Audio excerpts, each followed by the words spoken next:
형사법은 이렇게 진행하는 거예요. 절차법이라고 이렇게 맨날 시간의 흐름에 따라 진행하는데 수사의 개시라고 해서 수사를 시작하는 거예요. 수사 쓰지 마요. 이거 계속 봐요. 수사의 개시라고 해서 수사의 전 단계를 아마 들어봤을 거예요. 수사 시작하기 전에를 내사라고 불러요. 그 다음에 수사를 시작하게 되면 여긴 수사라고 불러요. 그 다음에 수사를 개시하게 되면 범죄 혐의를 입증할 수 있으면 검사가 공소제기를 해요. 공소제기란 단어를 다른 말로 기소인데 이 굉장히 큰 변곡점이에요. 변곡점. 왜냐하면 수사는 몰래 수사하죠. 그죠? 수사는 밀행성이라고 해서 이건 비공개예요. 수사를 공개적으로 수사를 웬만해서 안 해요. 우리 저런 거 아시나요? 우리 납치 사건 있잖아요. 또는 실종 사건 있잖아요. 그죠? 근데 가끔 뉴스에 보면 누구 실종됐다, 뭐 납치 의심된다고 해서 사진 나오잖아요. 저는 그 사진 보면 소름이 확 돋아요. 왜 그럴까요? 가끔 뉴스에 공개 수배합니다. 뭐 이 사람 찾아주세요 해서 가끔 사진 뜨잖아요. 그럼 저는 소름이 확 돋아요. 왜 돋을까요? 죽었을 가능성이 높다는 거예요. 왜냐하면 납치나 인질사건 같은 거 실종사건은 보세요. 내가 만약에 어린이를 유기했다고 칩시다. 근데 내 사진하고 유기된 사진이 공개에 딱 떠요. 그럼 내가 얘를 데리고 다니면서 도망 다니기가 쉬워요? 어려워요? 어렵죠. 그러면 뭐 할 가능성이 높아요? 죽여버릴 가능성이 높죠. 그래서 이런 사건은 수사는 몰래 해야 되기 때문에 비공개 수사를 하는 거예요. 이해돼요? 무슨 얘기인지? 공개 수사를 안 해요. 근데 만약에 공개 수사로 전환했다라는 얘기는 무슨 가능성이 높다는 거예요? 죽었을 가능성이 높다. 왜? 죽으면 또 죽일 수가 없잖아. 그래서 가끔 뉴스 보다가 공개 수사 전환했다, 뭐 실종이 의심된다 그러면 딱 보면 그냥 이 마음속에서 이게 뭐 할 가능성이 없다? 죽었을 가능성이 없다는 거예요. 왜? 수사는 뭐 하는 게 원칙이기 때문에 비공개 수사가 원칙이기 때문에 이게 밀행성이에요. 자, 그 다음에 수사를 시작할 때는 시험 아직 안 그냥 가볍게 보는 거예요. 수사할 때는 수사기관이 있고 피의자, 우리 피의자고 들어보셨죠? 이제 범죄 저지른 의심이 되는 새끼, 이 새끼를 피의자로 부르는데 이런 관계, 수식적 관계. 그래서 이 새끼야 너 사람 죽였냐, 너 강간했냐 이렇게 막 추궁해서 묻는 거예요. 그러니까 위아래 지위를 가지고 있는 거예요. 너 안 들으면 새끼야 체포해 새끼야, 뭐 이런 느낌을 가지고 있는 거예요. 자, 공소제기하게 되면 공판이라고 부르는데, 자, 공판은 뭐의 약자일까요? 공판. 진짜 제가 답답한 거는 막 이거를 왜요? 공판은 공개 절차, 공판은 공개 절차, 공판은 공개 절차. 개무식한 거예요, 진짜. 공판이 뭐의 약자인지만 알면 돼요. 공판은 공개 재판의 약자예요. 얘들도 줄임말 쓰는 거 엄청 좋아해요. 우리 봐봐. 그죠? 알죠? 그죠? 알잖아. 빠바, 파리바게뜨. 아이스 아메리카노. 그죠? 맞죠. 그죠? 줄임말 쓰는 거 우리도 엄청나게 좋아하는데 얘들도 줄임말 쓰는 거 겁나 좋아해요. 위수중, 경직법, 되게 줄임말 쓰는 거, 특가법, 뭐 이렇게 해서 줄임말 쓰는 거 애들도 좋아하기 때문에 줄임말의 명칭이 뭔지만 알면 풀 수 있는 거예요. 그래서 공판 절차는 무슨 절차다? 공개 절차. 그러니까 공소제기 이후로 굉장히 큰 변화예요. 얘는 비공개하는 절차였다가 몰래 했다가 이제는 까는 절차예요. 공개하는 절차예요. 그러면 나중에 배우겠지만 시험 잘 나오는 거는 공판 준비 절차예요. 준비하는 절차예요. 요거는 공개일까요, 비공개일까요? 시험 더럽게 많이 나와요. 공판 준비 절차. 고민하면 안 돼. 공개 재판 준비 절차. 뭐예요? 공개하는 거예요. 이거를 공판 준비 절차 공개, 공판 준비 절차 공개 이렇게 공부하면 공부에 끝이 없는 거예요. 되게 진짜 무식한 거예요. 그냥 공판이 공개 재판이니까 준비 절차도 공개 절차구나. 이해되셨죠? 이런 식으로 공부를 하시면 되게 쉬운 건데 진짜 공부 좀 하다 오는 학생들도 몰라요. 왜 공판 준비 절차가 왜 공개 절차예요? 몰라요. 공개 재판 준비 절차. 그래서 공판 준비 절차는 뭐 한다? 공개 절차다. 이런 식으로 공부하면 훨씬 더 수월하게 공부할 수 있다. 형사소송법은 형법과 달리 예외라는 게 거의 없어요. 절차법이기 때문에 예외라는 게 거의 없어요. 머릿속에 이해만 하시면 돼요. 철저하게 제도를 하나 한 땀 한 땀 이해해 가시면 훨씬 쉬워요. 형법보다. 재미는 더럽게 없어요. 수사 파트는 그나마 조금 재미는 있는데 제가 경찰에서 수사했던 사건도 얘기해주고 하면 그나마 조금 재밌는데 형법의 재미에 비해서는 개 재미없어요. 그냥 제가 못 웃겨도 그냥 그러려니 저 새끼 노력하는구나. 생긴 거 자체가 웃기구나. 아씨 우리 전 조교 있거든요. 이 해경 최종학교에 갔는데 제가 살 뺀다고 했더니 살 빼면 안 된대. 야씨 그래도 선생님 살 빼면 그래도 건강해지고 좋은 거 아니야? 그랬더니 재미를 잃는데 선생님 얼굴로 웃겨줘야 되는데 재미를 웃겨주고 그래서 하여튼 그랬습니다. 그래서 살을 좀 빼려고 하는데 잘 안 빠집니다. 자, 공개재판 절차다. 알겠죠? 이렇게 보시고 여기는 수사기관하고 피의자하고 수의적 관계인데 여기는 공소제기하면 피의자란 놈이 뭐로 바뀌냐면 피고인이라고 바뀌어요. 그래서 얘네 둘이가 대등한 절차. 판사가 가운데서 결정을 하면서 재판하면서 양 저울추를 보는 거예요. 얘는 공격하는 거죠. 저 새끼 범인입니다. 그러면 피고인은 아닙니다. 공격하고 방어하고 공격하고 방어하는 뭔가 게임과 같은 절차가 공판 절차예요. 이해되셨죠? 자, 이렇게 진행이 되는데 시험 문제는 어떻게 출제가 되느냐? 자, 일단 시험 문제 우리 포인트 보시면 21, 그러니까 이게 또 이제 변곡점이 또 뭐냐면요. 일단 여러분은 여기까지는 고민하지 맙시다. 고민하시나요? 2022년 1월 1일 이후 여기는 고민의 대상이 아니죠? 나는 모르겠습니다. 22년도 바라봅니다. 내 인생 잘 모르겠습니다. 22년 갑시다. 가자! 22년으로 바뀌면 일단은 설명드리면 22년 바뀌면 시험 문제가 형법이 70% 나오고 형소법이 30% 나와요. 그 30% 중에 여기 수사라는 부분 나오고요. 이 공판 절차 중에 이 중간에 보시면 증거 절차가 있어요. 증거. 그러니까 공판의 일부예요. 공판의 아주 뒤 일부인데 요 증거 절차가 이렇게 나와요. 그래서 요만큼 수사하고 증거만 나오고요. 여기 절차는 안 나와요. 근데 여러분은 내년 1차하고 2차까지 충분히 붙을 수 있을 거라 생각해서 공판 절차는 설명을 드릴 거니까 걱정하지 마시고 22년도부터는 저도 편해. 개 편해. 얘기 안 해요. 요거하고 요거만 하면 돼요. 그래서 책도 내년 22년들을 대비해서 제가 편제도 바꿨어요. 수사 다음에 증거가 와요. 요 공판은 여기는 뒤로 뺐어요. 2권으로 빼가지고 요거부터 가르치도록 해놨는데 어쨌든 여러분은 다 가르칠 거니까 오해하지 마시고 그냥 들으시면 됩니다. 자, 일단 문제 비중은 어떻게 하냐면 수사 10문제, 공판 10문제 요 정도 비중이 나와요. 근데 예전에는 양으로 치면 여기가 한 9문제고 11문제 이 정도 비중이 맞아요. 분량으로 치면 원래 형사법은 공판 이후 절차가 더 많아서 9문제, 11문제 정도가 맞는데 경찰 채용도 그렇고 국가직도 그렇고 요새 지금 추세는 10문제에서 9개. 여기 쪽에 좀 포커스해요. 이쪽 수사를 조금 더 경찰 시험은 여기를 좀 강조하고 법원직이나 국가직은 여기 공판 파트 이유가 조금 더 많이 나오는 추세. 많이 나올 땐 12문제까지도 요 뒤에서 나옵니다. 자, 이렇게 비중을 갖고 있고 그러니까 이 가운데 수사와 공판이 갈라지는 공소제기라는 이 변곡점이 굉장히 중요한 변화 중에 하나이다.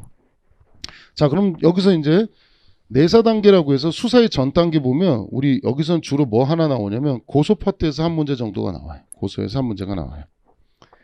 자, 그 다음에 수사를 시작하게 되면 수사하는 방법이 두 가지가 있어요.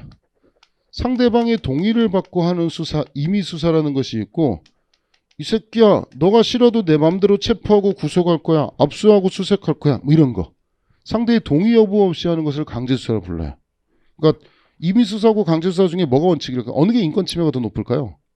강제수사 중에 이 새끼 나와 이 새끼야 수갑 채고 빡 해가지고 하면 강제수사가 당연히 인권 침해가 훨씬 높죠. 그죠? 그래서 이게 원칙인데 임의수사의 방법에는 또 뭐가 있냐면 피의자 신문 이런 거 있어요. 피의자 신문, 참고인 조사 뭐 이런 것들이 있는데 이 피의자 신문이라는 파트에서 또 한 문제 정도가 나와요. 그러니까 우리가 하루에 4시간 수업을 들으면 한 문제 또는 1.5문제 정도가 진행한다라고 생각하면 돼요. 하루에 한 문제 정도가 출제가 된다라고 생각하고 보시면 돼요. 한 문제에서 한 1.3문제 요 정도가 매일 하루에 할 때마다 한 문제씩 떨어지는 거예요.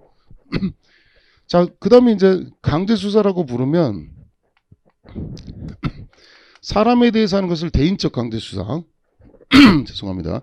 물건에 대해서 하는 것을 대물적 강제수사라고 불러요. 사람에 대해서 하는 걸 뭐 있냐면 사람을 짧은 시간 데려가는 것을 체포. 쓰지 마요. 이거 맨날 쓰는 거예요. 장시간 데려가는 것을 구속이라고 불러요. 그래서 체포라는 파트에서도 한 문제 정도가 출제가 되고요. 구속이란 파트는 한 두 문제 정도 출제되는 것 같아요. 구속하고 뭐 보면 보석도 있고 몇 가지 여러 가지 제도에서 한 문제에서 두 문제인데 요새 추세는 한 두 문제 정도가 출제가 되는 것 같아요. 그럼 나중에 다 배울 거예요. 자, 원래는 강제수사 중에 대인하고 대물 중에 원래 포커스는 어디가 더 중요했냐면 대인. 사람에 대해서 하는 게 훨씬 더 중요했거든요. 사람 어떻게 체포하고 어떻게 구속하고 절차가 이게 더 시험 문제를 더 많이 나왔는데 요새는 추세가 대물적 강제수사 이게 이제 압수수색인데 여기서 막 지금 세 문제도 나오고 네 문제 나오고 미쳤어요. 압수수색. 원래 압수수색은 한 문제 정도밖에 안 나왔거든요. 많이 나와요. 두 문제인데 지금 2018년도부터 계속 세 문제, 네 문제 많이 나올 때 네 개씩 내요. 미쳤어요 진짜. 근데 그럴 수밖에 없는 게 옛날에 생각할 때는 사람을 잡는 게 중요하다라는 생각이었는데 하다 보니까 요새는 증거를 확보하는 게 더 어렵죠. 증거 중에 뭐를 확보하는 게 점점 옛날에는 증거가 칼에 뭐 진문 묻어 있는 거 칼을 압수하고 병을 압수하고 이런 데에 포커스가 있는데 지금은 요새 증거 다 어디 있나요? 증거 어디 있을까요? 핸드폰에 있어요. 또 어디 있어요? 컴퓨터에 있어요. 핸드폰 컴퓨터에 있는 것을 압수할 수 있을지 이게 다 시험이에요. 예를 들어서 무슨 시험 문제 나왔냐면 이메일 보면 여러분 하드디스크에 저장하잖아요. 내용을 하드디스크에 있는 내용을 압수할 수 있을까? 이거예요. 첫 번째. 할 수 있다요. 자, 또 시험 나온 것도 뭐냐면 여러분 엔드라이브 같은 거 아세요? 엔드라이브. 그러니까 내 컴퓨터에 저장하지 않고 네이버상의 특정지 원격지에다가 저장하는 거예요. 자, 그러면 내 컴퓨터에 대해서 압수수색하는 건 당연히 알겠어요. 그죠? 그럼 원격지 저장하는 거, 엔드라이브에 저장하는 것도 압수할 수 있을까? 이것도 시험 문제, 19년 문제예요. 저장할 수 있다 없다? 있다. 이런 게 시험 문제 나와. 엔드라이브에 저장할 수 있다. 압수할 수 있다. 자, 또 하나 2019년 20년도 1차 문제 같다. 또 뭐도 나오냐면 우리 보시면 지메일 아세요? 구글 아세요? 구글? 이런 거 모르는 애들은 또 엄청나게 힘들어요. 구글 알아요? 구글은 우리나라 거 아니죠. 네이버 우리나라 건데 구글은 미국 거잖아요. 지메일 있잖아요. 외국 서버에다가 저장을 했어요. 그러니까 우리나라 엔드라이브 저장한 게 아니고 지메일이라는 외국 서버에 저장을 한 거예요. 이 외국 서버도 압수수색이 가능할까? 이게 쟁점이에요. 이해되셨어요? 될까요? 안 될까요? 원격지가 외국에 있어요. 궁금하죠? 이게 시험 문제 답이에요. 이거. 한번 물어볼까요? 한번 찍어볼까요? 원격지가 외국 서버다. 자, 우리나라 서버 말고 외국 서버인 경우 압수할 수 있다. 1번, 없다. 2번이에요. 알죠? 압수할 수 있다. 외국 서버도 압수할 수 있다. 1번. 2번, 닥쳐라 이 새끼야. 외국 거 못한다. 못한다.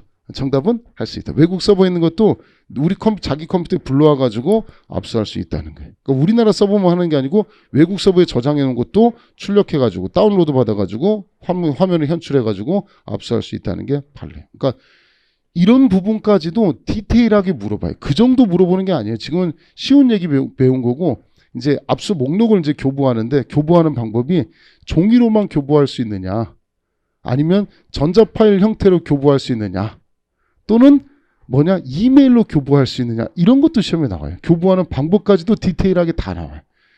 해시값 비교하는 거 기술적인 부분은 아니고 그래서 문서의 동일성 비교하는 것도 20년도 2차 시험에 나오고 진짜 여러분 생각하는 제가 예전에 배웠던 형수법 생각하는 거는 칼 어떻게 압수하고 이런 거 병 어떻게 압수하고 이런 거에 포커스가 이렇게 쳤다가 지금은 문서의 동일성 입증하는 방법, 문서 목록 교부하는 방법, 핸드폰 컴퓨터 압수수색하는 방법에 대한 디테일한 대한 쟁점, 기술적인 걸 배우는 건 아니지만 할 수 있다 없다 이런 것에 대해서 시험을 물어보기 때문에 이 파트가 굉장히 중요하게 들어왔다. 그 다음에 뭐가 또 중요하냐면 여러분 전화하는 거 있잖아요. 전화하다 보면 우리 뭐 하냐면 여기 이제 또 증거들이 나오잖아요. 이걸 뭐 하는 거냐면 네 전화하는 것을 듣는 것을 감청이라고 불러요. 감청 같은 거 할 필요성이 있겠죠. 뭐 첫날 오픈이니까 자기 딸을 요구르트에다가 독극물을 타가지고 죽인 여자가 하나 있어요. 뭐냐면 지 딸 앞에 보험 가입하고 주말에 죽으면 또 특약 걸리잖아요. 수영장에서 죽으면 또 특약 걸리잖아요. 그래서 지 딸내미한테 요구르트에다 독극물 타가지고 이제 마시라고 한 거야. 마시고 나서 수영하고 죽었겠지, 그치? 그죠? 근데 자기는 절대 아니라고 하는 거야. 끝까지 아니라고, 끝까지 절대 아니라고. 자기가 왜 범인이냐고. 어떻게 자기 딸을 죽일 수가 있겠냐고. 자기가 절대 그런 거 아니라 끝까지 우기는 거야. 그리고 얘 봤는데 그 여자애가 뭐라고 했냐면 딸내미가 친구들한테 마지막에 한 게 뭐냐면 우리 엄마가 나만 먹으라고 했다 해서 신나서 자기만 먹은 거야. 근데 자기가 안 줬다고 끝까지 우기는 거야. 뭔지 알겠죠 지금? 욕 나왔습니다. 미안합니다. 지 딸내미 죽여놓고 나서 막 울고불고 경찰관이 자기를 오해해가지고 얼마나 슬픈데 자기를 범인으로 몰아간다고. 경찰 입장에서는 이게 구속하기가 쉽지가 않거든. 맞잖아. 딸을 잃어가지고 지금 고통스러운데 엄마를 범인으로 특정해가지고 구속한다? 쉽지가 않잖아. 그죠? 그래서 경찰이 뭐 했냐면 뭐 했을 것 같아요? 또 이 여자 주위에서 또 뭐를 또 김장을 담궈줘서 또 먹고 죽은 여자가 또 하나 있거든. 죽은 남자가 하나 있거든. 그러니까 요 여자 주변에 계속 보행가입해가지고 죽은 사람이 계속 나타나는 거야. 느낌은 경찰은 피는 딱 꽂았어. 이 여자 범인이라는 거. 뭐 하냐면 이 여자의 핸드폰을 감청하는 거예요. 그죠? 감청했더니 경찰이 조사합니다. 피신조사에서 연락이 조사해요. 자, 불구속 상태에서 조사하고 풀어줬어요. 그러니까 지금 우리 감청하고 듣고 있죠. 그죠? 그럼 얘 지금 경찰서에서 나가면서 누구한테 전화했을까요? 자기 남자친구한테 전화하는 거예요. 전화하면서 한참 우리 감청 듣고 있지 지금. 근데 결정적인 얘기가 나와요. 남자애가 뭐랬는지 아세요? 이번에도 또 네가 그랬지 그랬어요. 이 여자는 대답하진 않았지만 우리는 거기서 느낌적으로 이 여자가 범인이고 끝까지 범행을 부인했어요.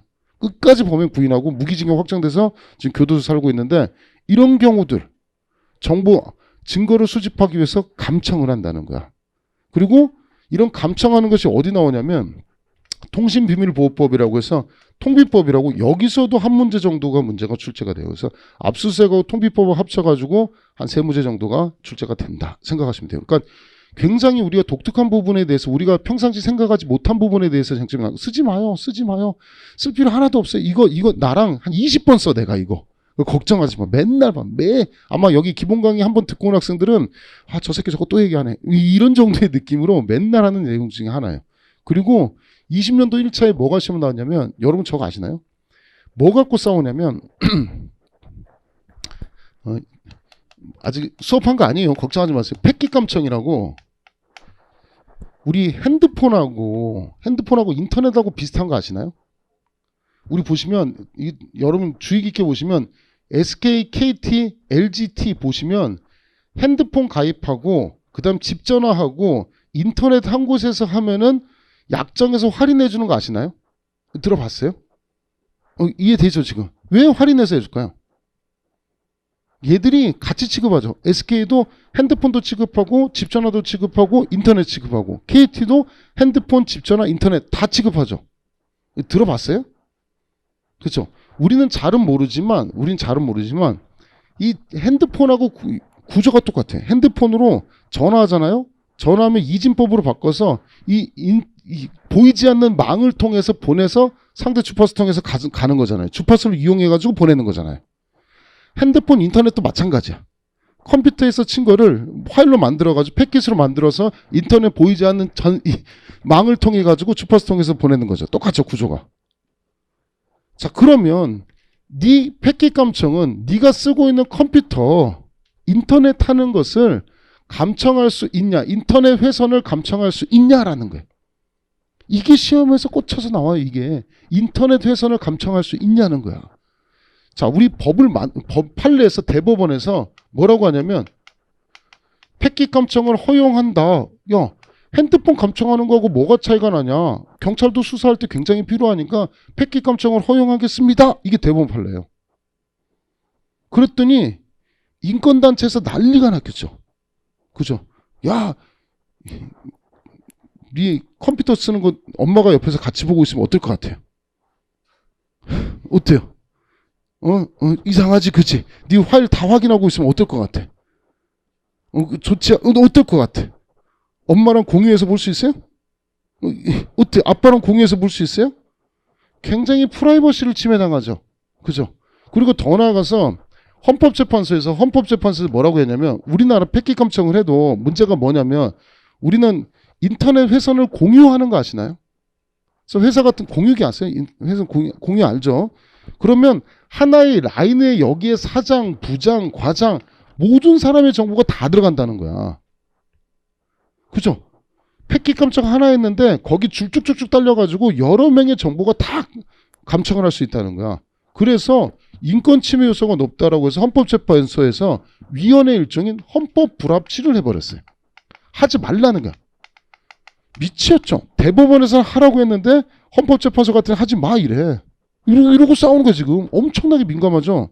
자, 그 다음에 바로 작년에 올 초구나 2020년도 1차 시험에 그 다음에 법을 국회에서 통신비밀보호법을 개정을 하면서 패킷 감청을 허용하겠습니다. 다만 사후 이제 법원의 승인 등을 받아야 되는 절차를 법을 개정을 했어요. 개정을 해서 바로 경찰 채용 시험에 요 개정된 부분이 시험에 출제됐어요. 그러니까 경찰은 엄청 타이트하게 바뀌었다고 해서 한참 지나서 출제하는 게 아니라 바뀌자마자도 출제해요. 2달 간격에도 바로 출제해요.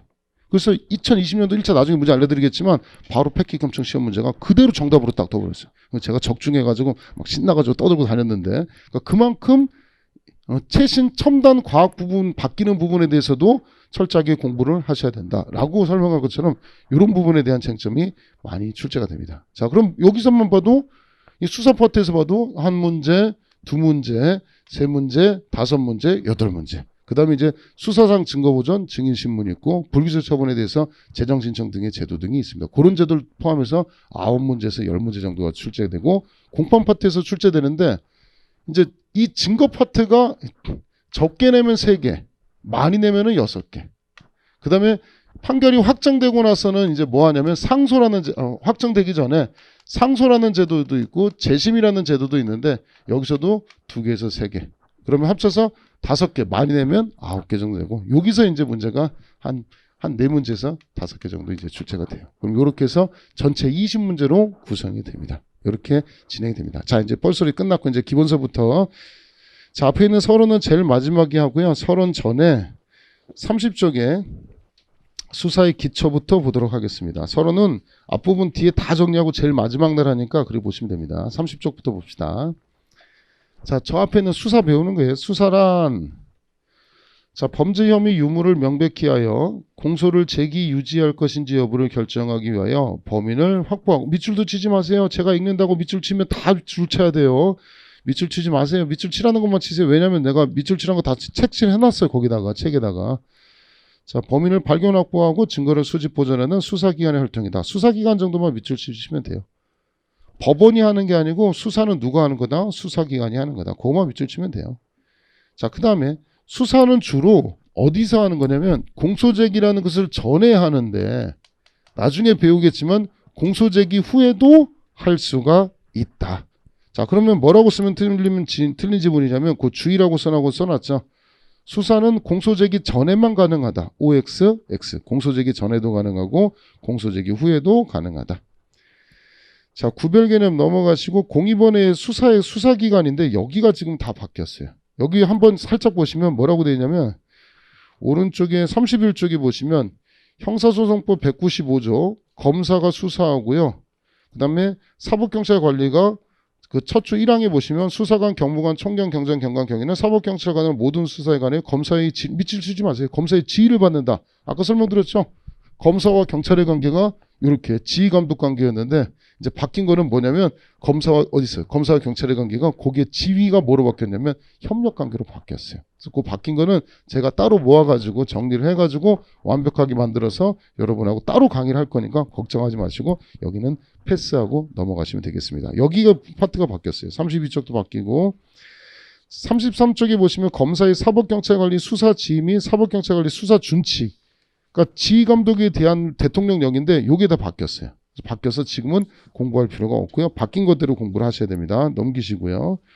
자, 35쪽에 03번에 피의자부터 배우시면 돼요. 그 바뀐 부분은 요 부분만 바뀌었어요. 다른 거 바뀐 거 아니고 그 부분 바뀌고 공수처법 바뀐 게 제일 크고 새로 생긴 거 그게 제일 크고요. 나머지는 크게 없어요. 한두 페이지 정도 바뀌어서 바뀐 부분에서 정리해가지고 여러분은 따로 강의할 거니까 걱정하지 마시고 파일도 올려놓을 거예요. 파일도 올려놓고 여러분 프린트해서 드릴 거니까 신경 쓰지 마시고 오시면 됩니다. 물론 미리 지금 교재를 막 만들어서 막 하면 좋은데 법 바뀌고 시행령 바뀐 지 지금 한 달 채 안 됐어요. 그래서 제가 도저히 바꿀 수 있는 시간적 여력이 없고요. 책이 그렇게 쉽게 나오지가 않아요. 저도 일도 하고 생각도 하면서 책을 써야 되는 거기 때문에 좀 양해 부탁하고 조금 기다리시면 제가 그 부분에 대해서도 강의를 하고 교재도 그 바뀐 부분에서 올릴 거니까 신경 쓰지 마시고 보시면 됩니다. 자, 35쪽의 03번의 피의자. 자, 개념. 피의자란 밑줄 치지 마요. 뭐 밑줄 치지 마요. 그냥 보면 돼요. 중요한 거 하나도 아니에요. 수사기관에 의하여 범죄 혐의를 받고 수사의 대상이 되어 있는 자를 말한다. 수사 개시 이후 공소제기 전의 개념이다. 자, 요거예요. 피의자라는 것은 여기 수사 시작하고 나서 공소제기 전. 여긴 피의자라 부르고 요 전에는 내사를 받는 사람을 피내사자 이렇게 부르고요. 다른 말로는 또 뭐라고 부르냐면 용의자 이렇게 불러요. 몇 번 하시다 보면 큰 중요한 쟁점 아니니까 보시면 돼요. 자, 양가로 2번 피의자의 시작점 시기와 종기. 자, 피의자의 시기는 범죄를 인지하거나 현행범을 체포하거나 고소고발이 들어오면 이때부터 피의자가 됩니다. 자, 기억 인지.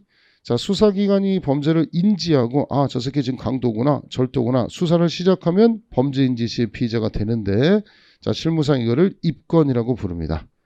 자, 수사기관이 범죄를 인지할 때는 범죄 인지서라는 것을 작성하라고 해놨는데 자, 그 범죄 인지서를 작성하기 전이라 하더라도 범죄 혐의가 있어서 수사를 시작하면 범죄를 인지한 것으로 보고 그 대상자는 피의자가 된다. 자, 우리 범죄 인지서라는 거 쓰라고 돼 있는데 자, 이런 거 안 쓰고 수사를 시작했어요. 체포도 하고 구속도 했어요. 물론 쓰는 게 좋지만 안 썼다 하더라도 뭐로 받아주겠다? 수사로 받아주겠다라는 거예요. 가볍게 보시고. 자, 니은 기타 수사기관이 현행범을 발견하거나 인도받은 경우 등에도 피의자가 된다. 중요한 거 아니고요. 동그라미 2번 피의자는 언제 끝나느냐? 여기서 끝나요. 피의자 단계에서 왔다가 공소 제기하면 그 신분이 뭐로 바뀌냐면 피고인 신분으로 바뀌기 때문에 피의자는 끝나는 것이고 여기서 경찰과 검사가 수사를 통해서 공소 제기하면 처벌하겠다는 의사고요. 이렇게 안 하고 자, 이 새끼는 범인이 아니다. 처벌의 필요성이 없다라고 하면 공소 제기를 안 하겠습니다 하고 불기소해요. 불기소하게 되면 피의자의 지위는 종결이 됩니다. 자, 공소 제기하면 피의자는 피고인으로 바뀌기 때문에 끝난다. 또한 불기소 처분이 있으면 불기소 처분이 확정되면 피의자의 지위는 소멸한다. 그 뒤에 쟁점은 또 나중에 배울 거고. 2번 피의자의 소송법상의 지위. 형사소송법상 피의자는 수사의 대상에 불과하고 수사의 주체는 아니다. 수사의 주체는 검사와 경찰이 되겠죠. 자, 그러나 피해자는 앞으로 당사자인 피고인 된다는 점에서 준당사자를 할 수 있다. 뭐 중요한 쟁점 아니고요. 자, 04번 수사의 조건부터 이제 나옵니다. 자, 수사의 조건이라고 되어 있는데 자, 수사는 인권 침해 요소가 높아요. 그래서 수사를 하게 되면 사람을 체포하고 구속하면 되게 짜증나죠. 개 짜증나죠. 그죠? 자, 수사를 위한 조건이에요. 우리 여학생 물어보면 어떤 남자친구 만나고 싶으세요? 남자친구 만나야 내 남자친구가 되려면 조건. 키 봐요? 또 볼 거잖아. 크면 좋죠. 그래? 저보다 크면 돼요. 키 보고. 얼굴은 봐요, 안 봐요? 뻥치고 있네 또. 자, 얼굴도 안 본답니다. 자, 성격은요? 성격은 뭐예요? 네 말을 잘 들어야 돼요? 아니요? 그러면요? 예의 바르래? 나한테 예의 바르는 얘기예요? 본인한테? 자, 어쨌든 그렇고. 뭐 학벌은 봐요? 학벌도 안 봐요? 남자 얘기만 하면 돼요? 그럼 조건이 아무것도 없네. 자, 알겠습니다. 자, 여기는요. 키는 봐요? 키 봐요? 몇 센치 이상이 돼요? 180이요? 저 같은 거는 저거죠. 쩔이고 뭐 저거죠. 자, 미안합니다. 죄송합니다. 자, 180이 안 돼서. 두 번째, 몸무게 보나요? 몸무게 이렇게 뚱뚱해도 돼요? 그래요. 감사합니다. 이건 나 안 돼. 근데 키가 안 돼서 어쩔 수가 없네. 자, 성격, 외모는 봐요? 외모. 조금 봐요. 성격은요? 제일 중요한 성격이에요? 성격 봐요? 뭐 능력? 안 봐요? 부모 재산? 그게 제일 중요해요. 왜 웃어요? 터졌어요? 이게 제일 중요해요? 알겠습니다. 돈. 알겠습니다. 자, 이렇게 조건이 많다는 얘기는 남자를 안 만나겠다는 얘기죠. 그죠? 키도 커야 되고 얼굴도 잘생겨야 되고 나한테 잘해야 되고 성격도 좋아야 되고 돈도 잘 벌어야 되고 학벌도 줘야 되고 부모 재산도 있으니 미친 거죠. 그죠? 만날 수가 없죠. 자, 조건이 많으면 만나기 힘들어진다는 거야. 그럼 무슨 얘기냐면 수사의 조건을 단다는 얘기는 수사는 인권 침해 요소가 높기 때문에 웬만하면 수사해라 하지 말아라 하지 말란 얘기야. 수사를 많이 하면 국민들이 굉장히 힘들어지기 때문에 웬만하면 수사해라 하지 말아라 하지 말라. 이 얘기, 요게 요 얘기입니다. 자, 보시면 세 번째 줄. 수사의 조건은 네 번째 줄. 수사기관의 자의적 수사 활동을 억제하여 자, 수사권 남용을 방지하기 위한 이론이다. 그 얘기는 그 밑에 보시면 주의 보시면 수사의 조건은 수사의 한목적성을 강조하기 위한 이론이다. 한목적성은 목적이 부합하면 뭐든지 할 수 있다. 이게 한목적성이거든. 그러니까 수사를 많이 하라는 의미이다. OX, X. 수사의 조건이라는 것은 수사를 웬만하면 해라 하지 말아라 하지 말라는 의미입니다. 넘기시고. 자, 수사의 필요성이라고 되어 있고요. 자, 의 넘어가시고 범죄 혐의. 자, 우리 보시면 수사를 시작하기 위해서는 뭐가 있어야 되냐면 수사를 개시할 때 범죄의 혐의가 있어야 되는데 자, 범죄 혐의. 두 글자로 뭐라고 부르냐면 두 글자로 냄새. 냄새라고 쓸 수 없죠. 범죄. 아, 이 새끼 뭔가 냄새가 좀 찝찝한데 이러죠. 그죠? 냄새가 나야 돼. 그래서 여기서 말하는 범죄 혐의는 나중에 배우겠지만 주관적 혐의라는 것과 쓰지 마요. 객관적 혐의라는 것이 있는데 자, 수사를 시작할 때는 자, 객관적 증거까지 필요 없어요. 이 새끼 느낌이 싸한데? 이 새끼 자꾸 봤더니 인스타에 다른 여자에다가 자꾸 좋아요 누르고 누르고 있는데 뭐 이런 느낌 있죠. 그죠? 그래서 이거는 여기서 말한 혐의는 수사를 시작할 때 혐의는 객관적 증거까지는 필요 없고 냄새만 있으면 돼요. 주관적 혐의가 있으면 돼요. 자, 영어로 말하면 뭘까요? 영어로. feel. 그죠? feel. 느낌 싸한데? 저서 느낌 이상한데? 한자로 말하면 뭘까요? 한 글자. 감 좋고 또 촉 아닌가? 촉? 내 촉을 이 느낌이 오잖아. 그지? 그러니까 수사를 시작할 때 혐의는 무슨 혐의다? 주관적 혐의만 있으면 된다. 나중에 체포 구속할 때는 주관적 혐의 느낌 이상해. 이 새끼야 일로 와. 수갑 팍 이러면 되겠어? 내 촉이 이 새끼야 네 범인이야. 이 새끼야 일로 와. 이러면 되겠어요? 안 되겠죠. 체포 구속할 때 혐의는 뭐예요? 객관적 혐의. 증거가 있어야 된다. 이거예요. 나중에 배웁니다. 또. 자, 두 번째 줄. 수사 범죄 혐의는 주관적 혐의를 말한다. 자, 양가로 3번.